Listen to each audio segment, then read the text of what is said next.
but there's only one constitutional office whose job is literally to prevent fraud. You're supposed to pre-audit state expenditures, validate them before they go out, and then post-audit, validate that the work was done. And she literally, I don't even think she knows that that's what the Constitution says. She's not doing it. She can't do it. She doesn't have a 39-year background in finance. And it's maddening because people vote for her because she has a D on her name. I don't care what your political preference is. I don't set policy. I don't set budgets. I don't make laws. I simply stop fraud. That's the job. So leading into that, you said going forward, you want to be very transparent with if you get elected. Can you tell us how you're going to do that? Yes. So I'm so glad you brought that up because I am the trans candidate for state controller. First trans candidate. What does that mean? Okay. And I have to get, if you go to the website, you'll see a whole thing on it. Another one of the papers I wrote, it's called Radical Transparency. It's a plan to un-F California. So we have this technology. You go to Starbucks, you get a cup of coffee, right? 5 seconds later, you get a transaction report on your cell phone, and it shows you spent $4 on a cup of coffee. What does that report cost you? It costs you nothing, right? The credit card sends it to you because they're hoping to prevent fraud. So the controller has plenary authority, meaning absolute, nobody can deny me my authority, to mandate the method of financial reporting of every entity in this state that touches our money. That's the 58 counties, the 482 cities, all of the nonprofits, the Annenberg Wildlife Crossing, the High Speed Rail Authority. And on day one, I will tell them, my method of reporting, I don't want you to mail me a printed document. I don't want a PDF financial report. I want electronic daily transaction level reporting. It will cost you no work, no time, no energy, and no resources, because just like it costs you nothing to get that electronic report from Visa when you charge at Starbucks, I will take those transactions every day. I will deposit them into a massive, scalable database. That database will be available to any member of the public to look at, to analyze, to compare, to draw connections between the recipients of contracts and those who granted the contracts.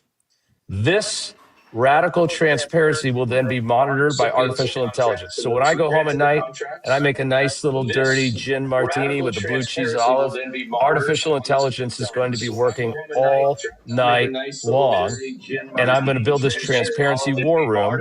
So whether it's San Ysidro Public Schools, or it's the Del Norte School District, or it's the police department in Sacramento, if you're taking our money, every time you swipe a credit card, every time you write a check, that electronic transaction will be reported and stored in a database. AI will build it up. Anybody can look at it. That alone will save 10% across the board. So you're talking almost real time, almost like an app that your banking app would do then, is what you're talking. That's right. And there are several companies that do this. It's infinitely inexpensive. The technology is ubiquitous. A company like a Yodlee. There's another company called Plaid. I have people coming up to me when I go to the highbrow campaign fundraisers. Some guy comes up to me and goes, "Hey, I'm a CEO of an AI company. That thing you're talking about building, I'll do it for free." I mean, I've had 5 people tell me they'll build it for free and donate it to the state of California. Notice I didn't say build it on the state's computer system. We don't need an MS-DOS accounting system at this point in our life. What we need is AI. Everything will be deposited on blockchain ledgers. We don't need the existing infrastructure. I can do it with less people. I can spend less money. So if I can go back to... Go ahead. I just want to kind of touch base on, I know you're talking about audits. Now, unfortunately, the reality is California is an extremely political state. We know exactly who is leading the state right now. How would you put safeguards in to prevent political biases in the audits? Because I'm sure it's happening right now. You know, there is a state auditor, and of course that state auditor is hired by the legislature and the governor. I think the state auditor, from what I can tell, if there's a bias, it's not our biggest first line problem right now. And then individual entities get audits. So High Speed Rail might have, Price Waterhouse or whoever do their audit. The auditing industry is really tight. It's really professional. It's really good. And a good board of directors and a good executive team is going to work with their auditor for 6, 8, 9 months to get the audit done right and on time.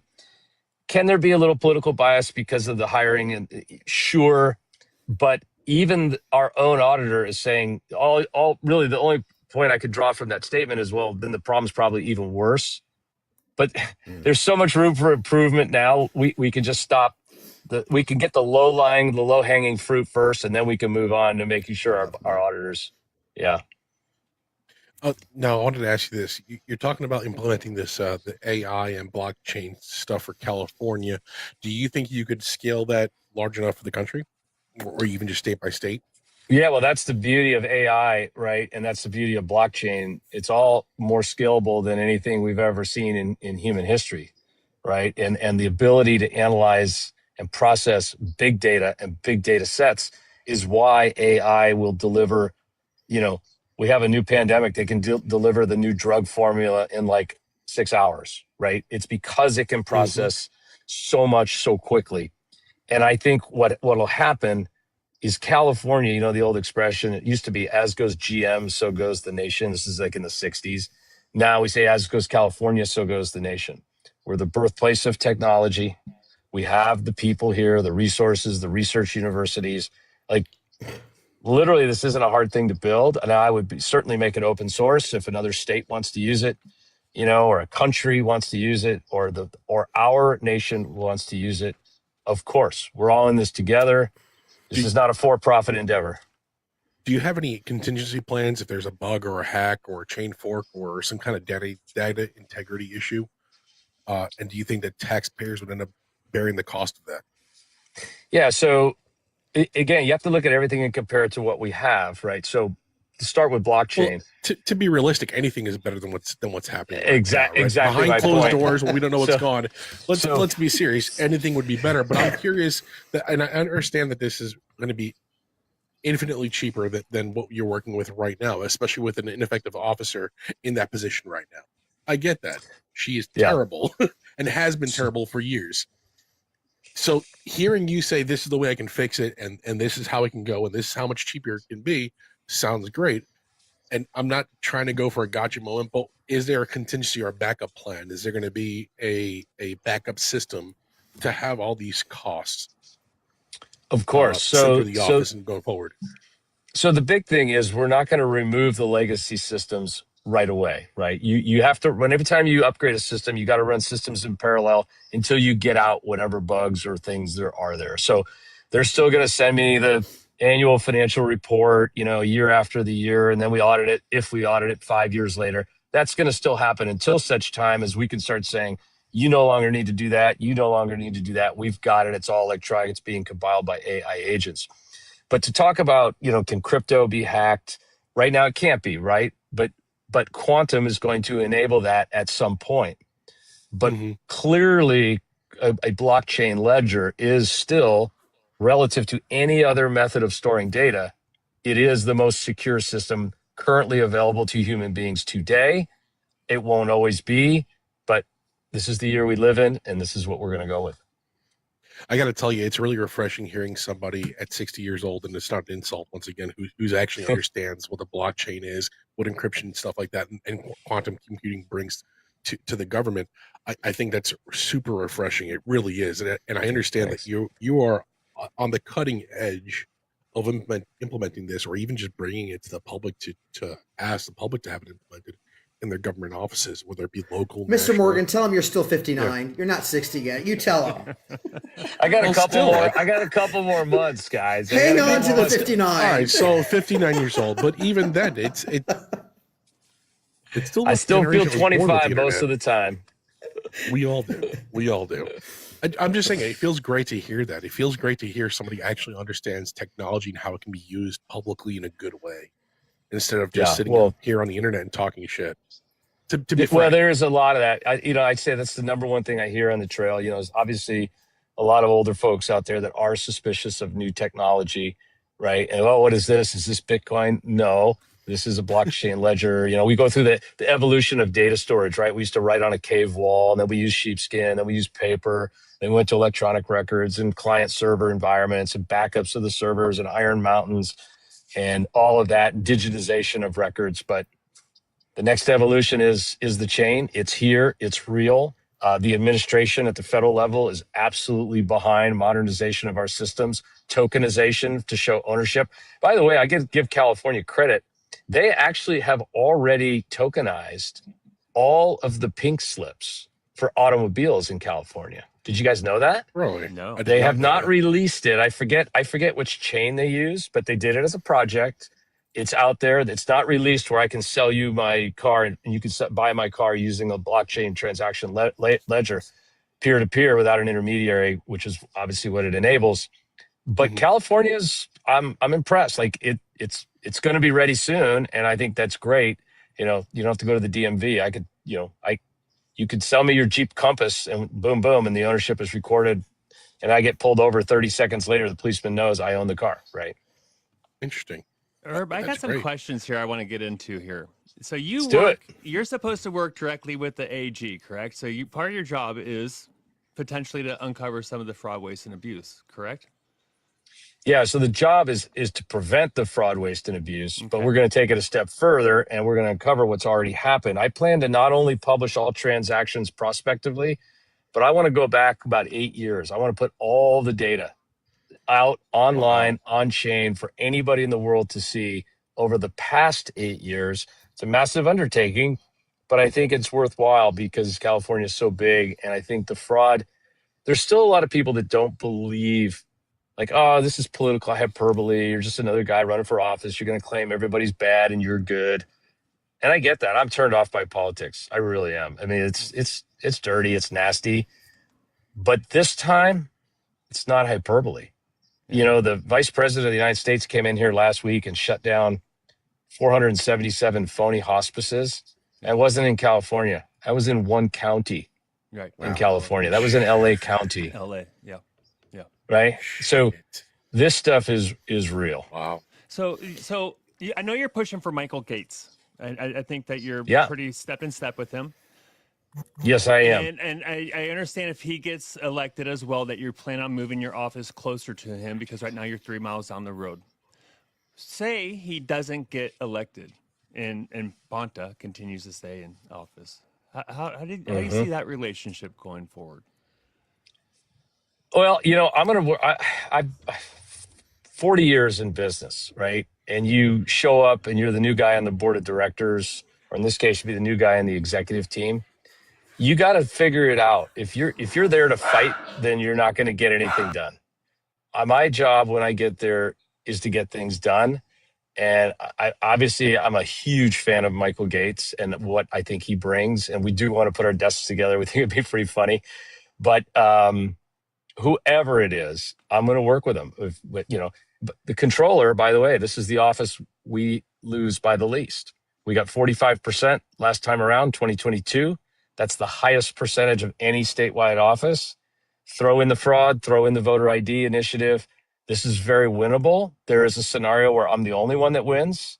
I don't think that's the case. I think we're going to sweep all 8.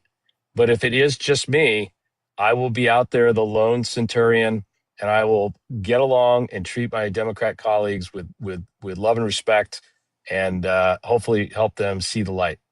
Now, pending you win, what do you think is going to be your first obstacle going into office? Your first large obstacle? I think the first large obstacle is we will not get majority control of the legislature. So it would not surprise me if the legislature went to defund the office. And I know that going in. And so my plan has always been to be able to do what we do without them. If you want to cut my budget, great. I'll still get it done. That's what a good business person knows how to do. If you're successful in business, capitalism is such a beautiful thing. You cannot be lousy and succeed in a capitalist economy, right? It's so competitive, entrances, so forth. People enter into markets.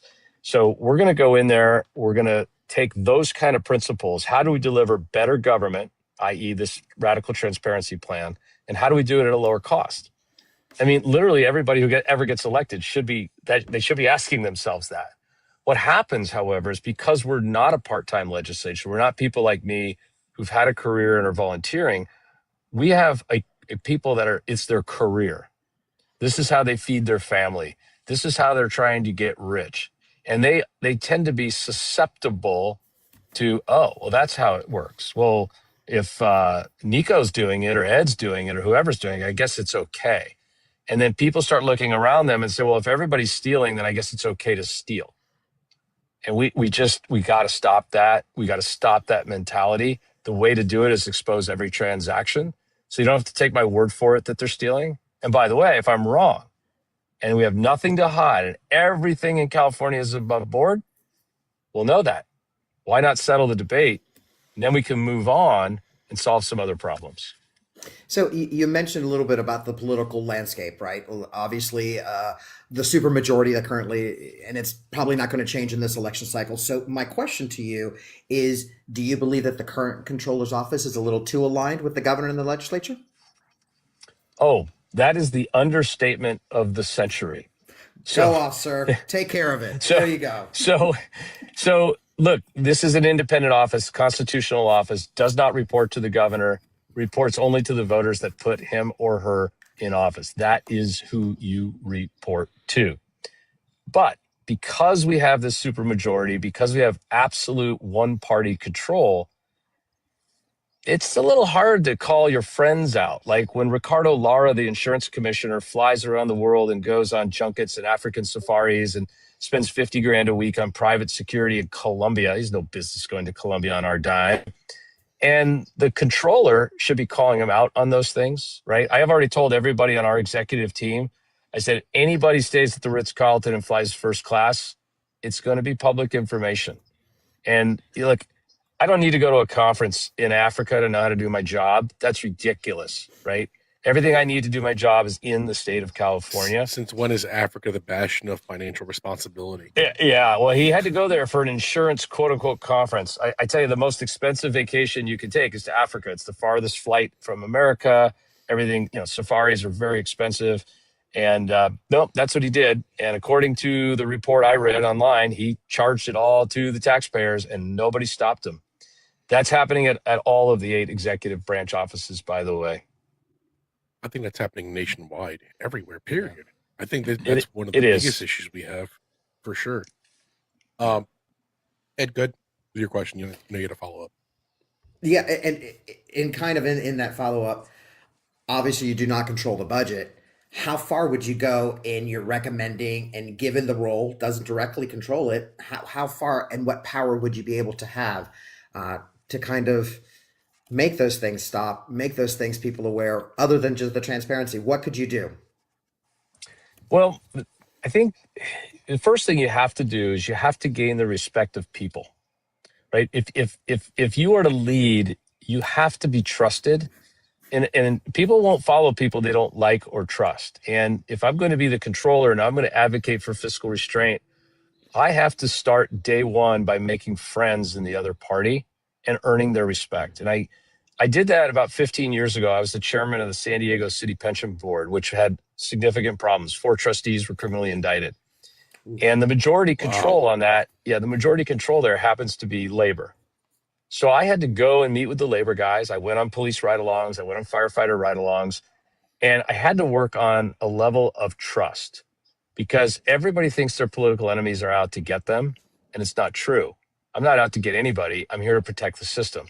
And once those guys in labor saw that I wasn't out there to hurt their pension, they saw that I was there to help them and secure their pension and protect their pension, suddenly I could go to them when I needed something done and they would listen to me and believe in me. So the key, when I get to Sacramento, I need to go to the pub, I need to sit down with a beer, and I need to talk to people on the other side of the aisle. I need to go to their house for a barbecue. They need to come to my house for a barbecue. We need to have coffee together. I need to help them. I don't know if they're moving their stuff in their office. I need to grab a box, right? Relationships matter in business, and this is a business. So that's my plan. I need to go up there and try to make friends with people. Guys, for those of you just joining us, this is Herb Herb Morgan. He's running for controller in California. His website is herbmorgan.com. Go check it out. It's got all his information on there also for donations as well. We want Ed to explain to us more on what Herb does when Herb's gone. But while Herb's here, guys, feel free to ask your questions down there in the comments, and we'll get them to Herb. All right. Another question I have for you, Herb, is your blockchain that you've built previously. Do you plan on just cross-pollinating that actual blockchain formula to California, or are you planning on scaling it up? Is it scalable? No, what I built on my website was really just to be a demonstration, right? It's like a little prototype of what we'd want to do. There will be far greater numbers of fields, and we want to build a tool associated with that blockchain ledger that allows the user to go in and draw statistical correlations between data fields, recipients. Also, we want to build a database of market value. So if somebody's in, I'm going to make this up, Riverside School District, and they see that a sport court was built at their school, and they go, well, how much did that cost? Well, it cost $300,000. Is that the market for a sport court, right? Artificial intelligence can tell you it was 10% above or 10% below, or it was in line. All of these tools are going to be, rolled out over time. It's all designed to drive efficiency. But what I put on my website, it was really just illustrative. Actually, to build it, I shouldn't tell you guys this, but I'll tell you anyway. I spent $500 and a bottle of tequila. I gave a guy $500 of a bottle of tequila. He built it for me. It took him about a week. There you go. Sometimes you just got to think outside the bottle. I mean, You know what? That's awesome. Honestly, you got me with the bottle. It was good tequila. Don't get me wrong. It was good tequila. Do you think that your opposition, while in office, is going to give you a harder time to get access to all the funds and stop and give you the least amount of visibility they can on their spending? I hope they try to do that. It's interesting. If the governor were to call a state agency today, the governor, and say, I'd like to see your checkbook, every check written for the last 3 months, legally, they can say no. There's only one individual under our state constitution that you cannot say no to. That is the controller. And they know that. So, and they can't, this is not a statutory thing where they can just change it in the legislature. This is constitution. So they can't stop me.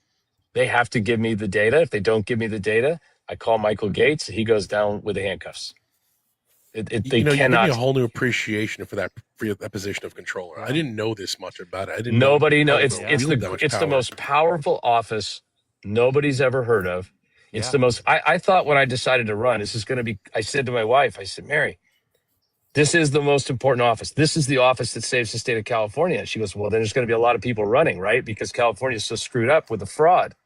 I said, yeah, it's going to be tough.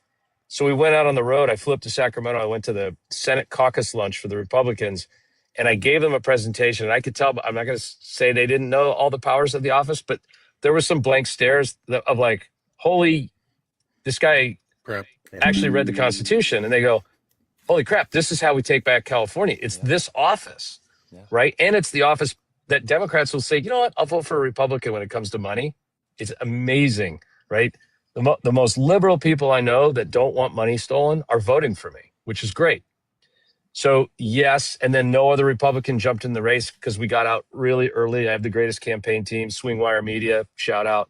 And they got me out in front of it, and everybody said, all right, you're the guy. It's yours. Do it. Go win this. Go fix California. That's awesome. Yeah, well, Swingwire's doing you favors. Excellent. Yeah, check out Swingwire. They are amazing. Yeah, I found you. I started looking into the state controller. I had no idea. In my opinion, I feel like you're one of the 3 top important people or powerful positions in any state. I just feel that right behind the financial AG officer, and the governor. Yeah. I mean, you're up there for sure. And You know- you're able to look down at what level? Can you go down to city and below? Where does that stop as far as auditing? God, I love these questions. So it's the state controller is also the financial authority of all of the state's subsidiaries.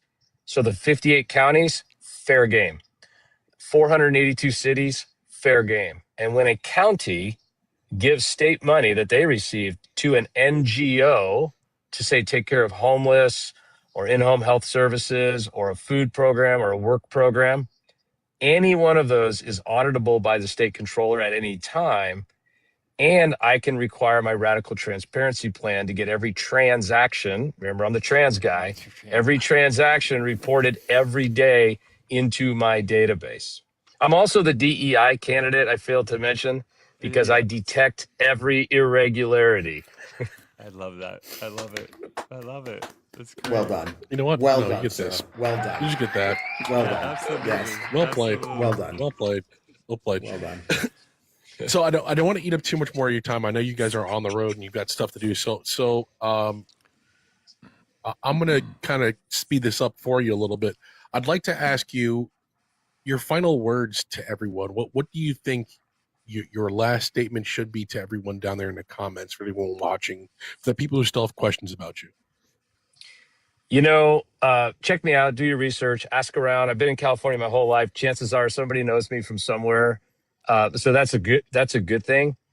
But there's so many paths to victory for me. As I mentioned, it's the office we always do the best in, 45% last time. Throw in the voter ID initiative, throw in the fraud stuff, that puts us over. But there's also a thing that puts us over more than anything else, and that is people showing up to vote.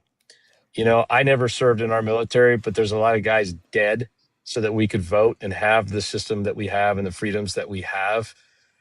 And there's no excuse not to vote. None. They mail the ballot to your house. You can fill it out over a cup of coffee and you can send it back in.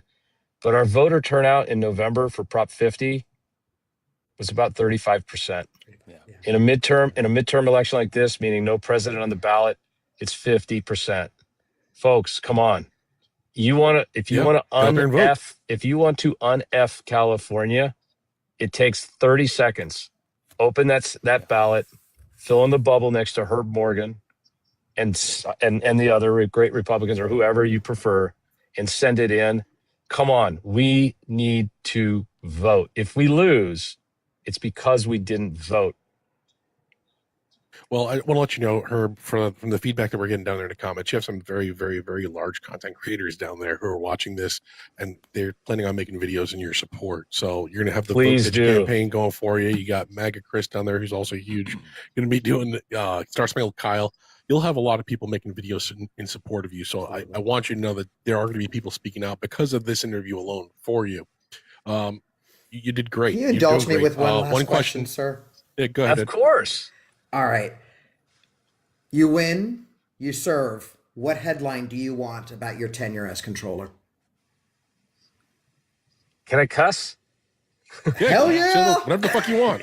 Say whatever the fuck you want. I'd like to be known as the guy that unfucked California. Excellent. Yes, I love Excellent. it. And I will leave you with this one last thought. I told you I was the trans candidate. I told you I was the DEI candidate. I'm also the LGBTQ candidate because I am going to locate government budget theft quickly. Right on. Hell yeah. I fucking Hell love yeah. this. That's awesome. Hey, Herb, I love that. I'm a native Californian. I'm up here in Sacramento. If you ever come up to Sacramento, I would love to meet you and shake your hand. I mean, I'm born and raised here, so it's an Hey honor man, to have you here. send me your contact information. You know how to get a hold of the Swingwire team who's doing Yeah, all this. I got And I know you Nico's- said I got Nico's. Nico, she's the best. I got And her. a lot of people said, hey, you're going to make videos. Do it. Blow it up. You have all rights and privileges to my likeness. Do whatever you want. I release my likeness to the world. no. Also, no. tell Michael Gates we want to talk to Michael Gates as well. Yeah, I'm going to see put him. in a good I'm word going to for see us. him in 5 minutes, and Nico will hook you up with Michael Gates. Please do. Excellent. Absolutely. Hey, Perfect. Herb, thank you very Thanks, much. Last question coming from Thank the you. audience is waffles or pancakes? I got to go pancakes. Okay, excellent. There it is. Have a wonderful day. Everybody else, this has been Engage the Chaos with Herb Morgan. Well, he's here running for controller for California, and you want him. We want him. He's good for the left, good for the right. He's there to save our dollars, all right, and do the right thing in government. He said he's the trans candidate, the LGBTQ candidate. He's also the DEI candidate. I believe him. I believe him. I believe him. Go out there, make some videos in support of him. Make sure you give him a follow. Also follow his campaign manager down there in the bottom. Go to his website, herbmorgan.com. Also, feel free to go donate and help him out. Yeah. And get out there Send and a few fucking shekels vote, our way. bitches. Yeah, let's go. That's it. Thank you so much, Herb. Peace. It's a pleasure. Thank you, sir. Herb, thank you very Thank much. you. I appreciate you. Also, to your campaign manager, thank you very much for being here. I appreciate you. Yeah, thank you, Guys, Nico. we will see you guys on Enoch.tt 4.0 after this. I want to thank you guys all for the support. Thank you for supporting the live. Thank you for being here. Thank you to the mods for keeping shit straight down there. Thank you to Ed. Thank you to Larry. I appreciate you guys. And for all you being here, we're going to 4.0 now. I'll see you guys in a second. Yeah. Peace.